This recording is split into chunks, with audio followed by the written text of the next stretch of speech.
how can I say I do meet a sister for marriage and deen and khuluq is there?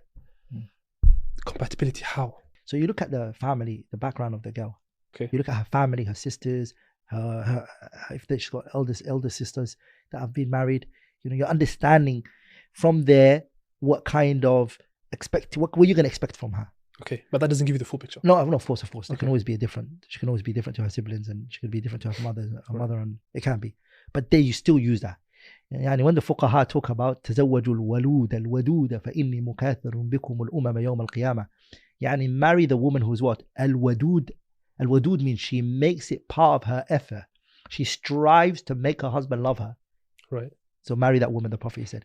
And then he said الولودة, the woman who has a lot of kids, who can have a lot of kids, wants to have a lot of kids.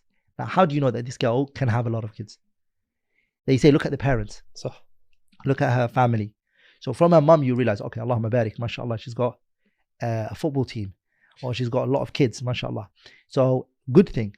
This is highly recommended that you have a lot of children. So you now realize she's from a big family.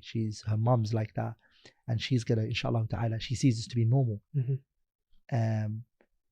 The same thing is when it comes to compatibility.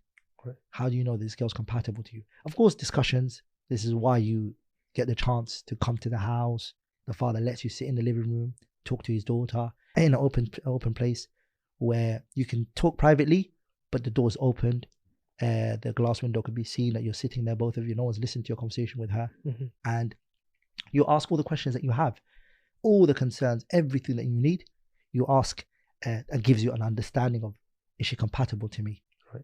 And these steps, wallahi, Zakaria, if you don't take them at the beginning and you don't look at and check and do istikhara and go back again and ask these questions and hear the answers that have been given to you, looking at the family structure, asking her scenarios, what would you do in this situation? What would you do in that situation? That all is not made clear and it's not understood, and you're both not together on that, then that's going to come out later in the marriage.